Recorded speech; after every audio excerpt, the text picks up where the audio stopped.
So, Evelyn, did you kill Steven?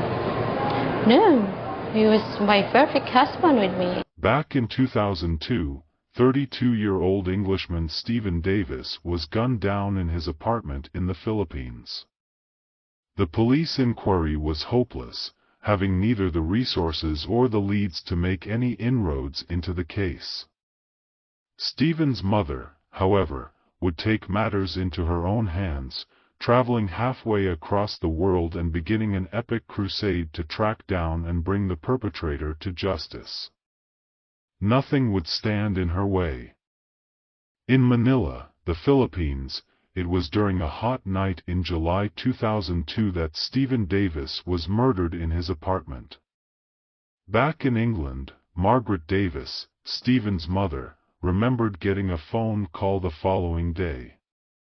She said a voice at the other end of the phone simply said, "Steven's had an accident. He's dead." And then the line was cut off.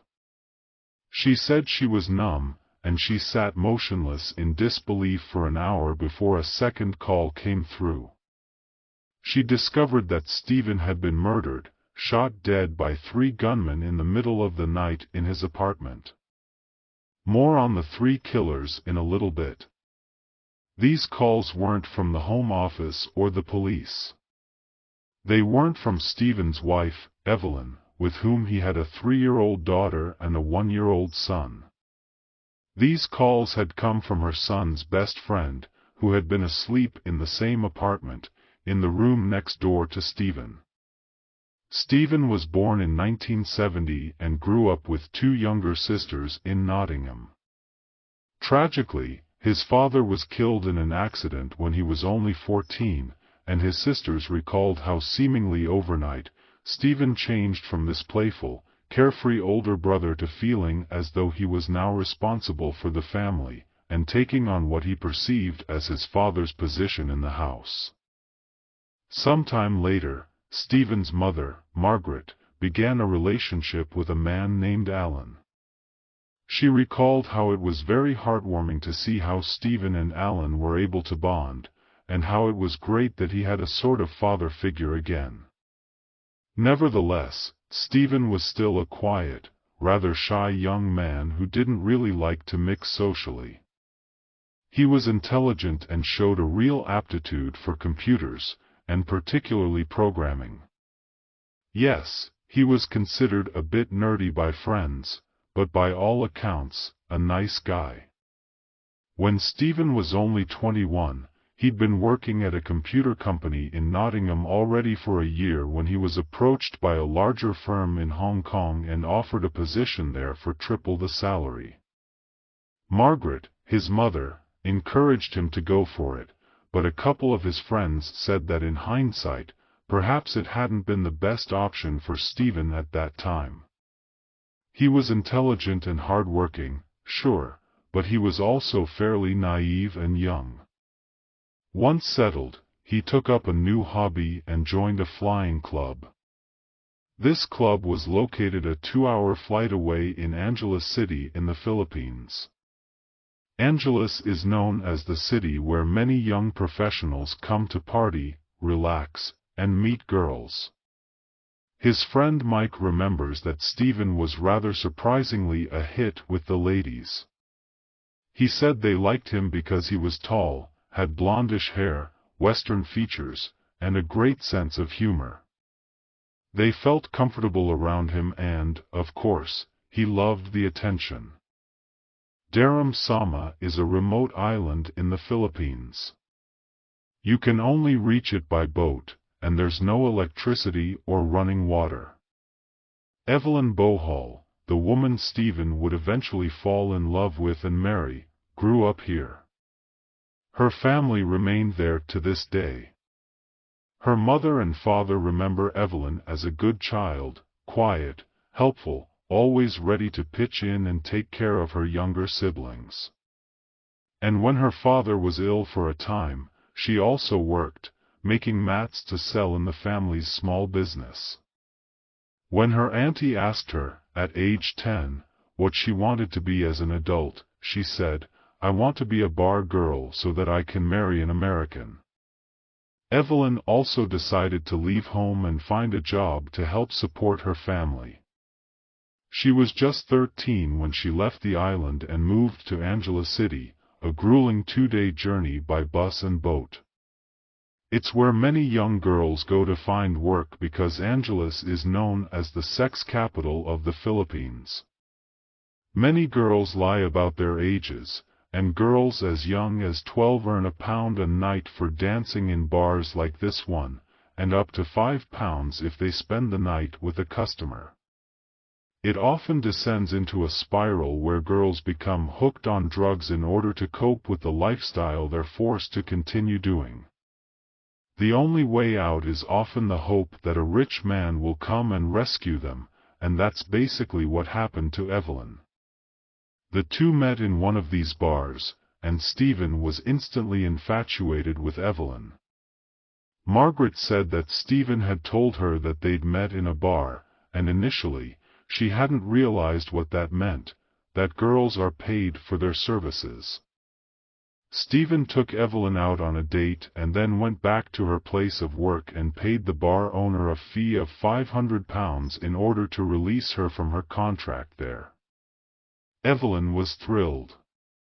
She told her relatives that her prince had come, that Steven was kind and attractive, and perhaps most tellingly, that he had plenty of money.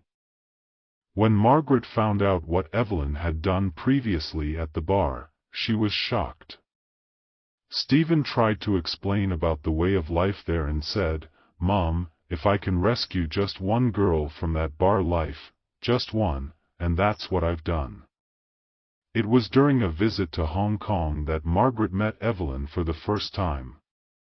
She was just 17 years old, 10 years younger than Steven.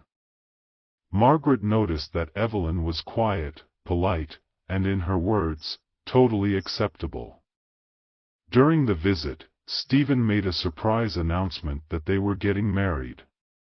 Of course, Margaret and Steven's stepfather, Alan, were invited to the wedding, which took place at the registry office.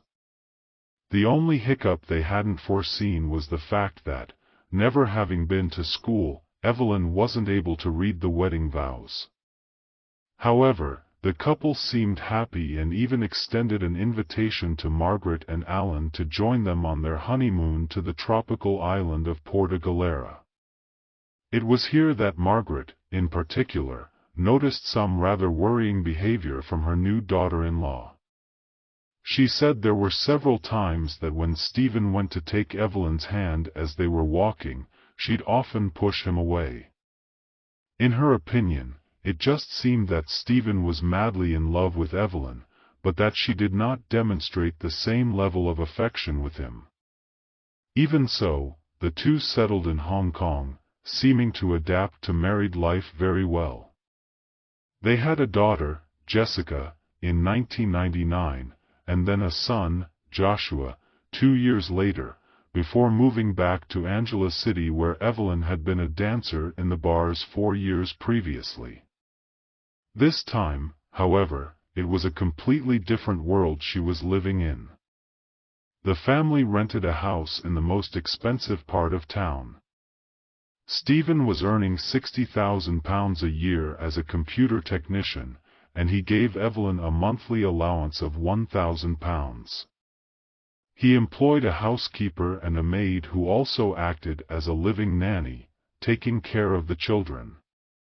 Margaret said that Evelyn didn't lift a finger at home, instead preferring to lie in bed all day. And when she challenged Steven about this, he simply said, "She doesn't have to, Mom. She is my princess." But Steven wasn't just financing Evelyn's lifestyle. He was regularly sending money back to her parents on the island. They were able to buy a large fishing boat and to construct the only brick house in their village. He often paid their fares to visit them in Angeles City too. Sometimes they would stay there for weeks at a time. Margaret and Alan also visited at least once a year. During one visit, they noticed that Evelyn was acting strangely. She was texting furtively, and she would go a little bit away from the group to make a phone call, and they would hear her giggling to whoever she was talking to. They said her attitude was somehow very different, that she'd be irritable and short with Steven. And it was Alan that first suggested to Margaret that perhaps Evelyn had found a new boyfriend. In fact, Evelyn's own sister, Gina, who'd moved in with the family to babysit, asked her directly whether the rumors were true. And Evelyn confirmed that yes, she'd been seeing a man. He was a local who worked for a security company, and his name was Arnold Adair. Meanwhile, Steven wasn't stupid. Even he was becoming suspicious of Evelyn. Money had been going missing, and one day he was mortified when he took his daughter, Jessica, to her new nursery school only to be turned away and told by staff that her name wasn't even on their list. He'd given the substantial sum for the school fees to Evelyn, and it had somehow disappeared. Later, it transpired that Evelyn's lover, Arnold, had recently come into enough money to buy a new motorbike. Though, for his part, Steven also began to distance himself from Evelyn. After work, instead of going home, he'd go out with friends and visit the bars and clubs he used to frequent before he was married. His friend Mike appeared to suggest that, although he wasn't having an ongoing affair, he suspected that Steven had had the odd one-night stand. Despite this, it's thought that Steven still clung to the hope that his marriage could be repaired. He gave Evelyn an ultimatum, demanding that she paid back the money that had gone missing, and either get a job or go to college.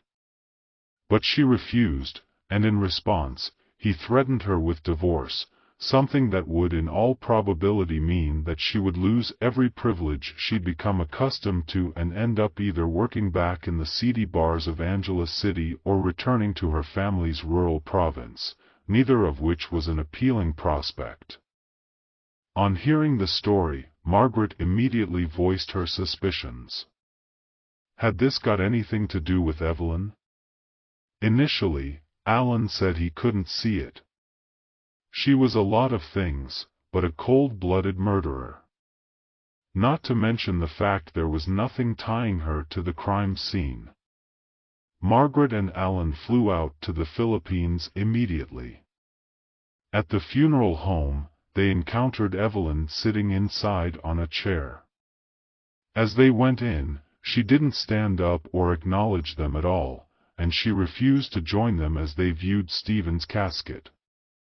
Alan, recalling that she never even shed a tear, eventually Margaret coaxed her over and the first thing she said was, "Have you seen Mike here?"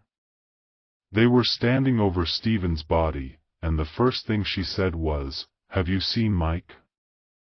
Margaret said it was at that moment that she decided to note down and record diligently every interaction that she had with Evelyn. The police had very limited resources and virtually no leads. They questioned business associates but came up with nothing. Margaret wasn't giving up so easily. She engaged her own private investigator who conducted round-the-clock surveillance on Evelyn, discovering that two men were visiting her home regularly, her boyfriend Arnold, and another man who worked with him. They passed this information on to the police, who brought both men in for questioning. Ultimately, Steven's business partner, Mike, was able to identify both individuals as two of the men who broke into the property that evening and held a gun to his head, and they were subsequently arrested and detained. But having made some progress during the 8 weeks they'd been in the Philippines, Margaret and Alan were warned that it was becoming increasingly dangerous for them to stay. Family members of the accused men knew where they were living, and the authorities were unable to offer any sort of protection.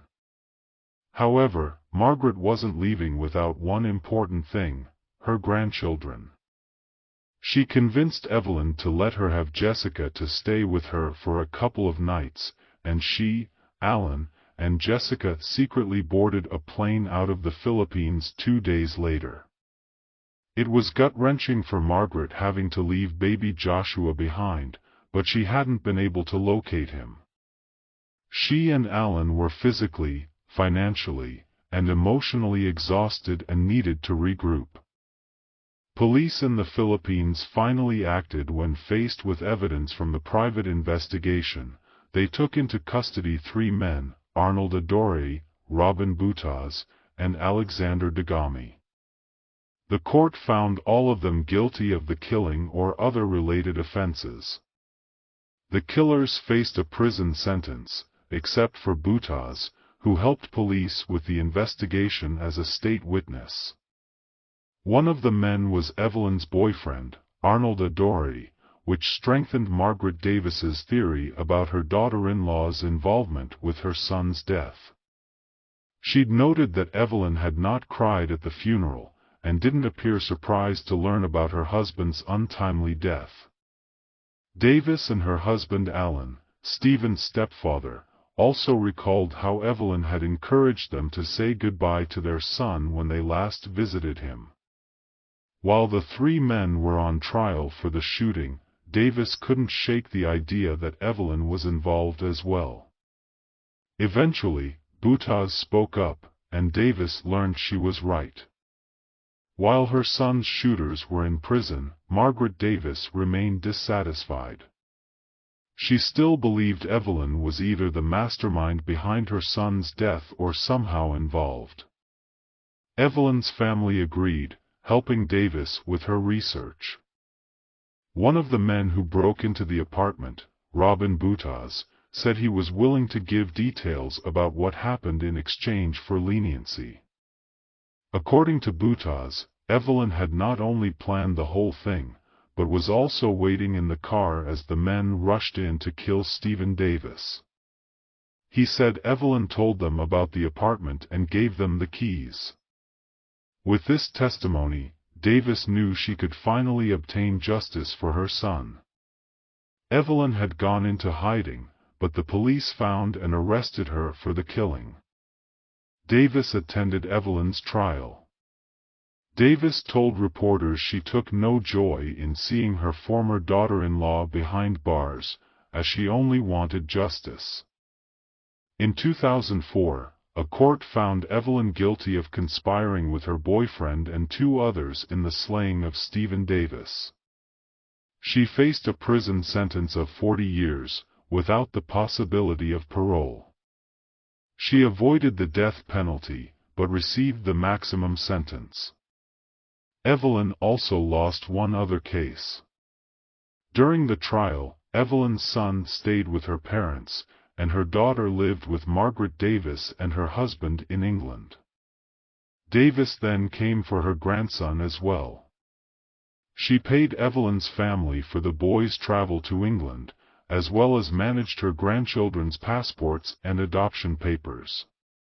The Davis took custody of both kids. When Evelyn's trial ended, Margaret Davis asked for a moment alone with the defendant. She hoped to hear Evelyn confess, but also took the opportunity to speak her mind.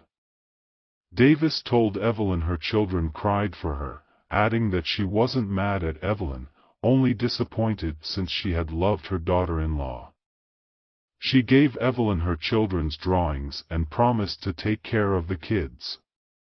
Davis later sent another message to Evelyn, one filled with hurt and bitterness. She said Evelyn was no longer her daughter, adding that the woman was evil and unforgivable. Davis had hoped the loss of her family was worth the love Evelyn briefly found with Arnold Adore.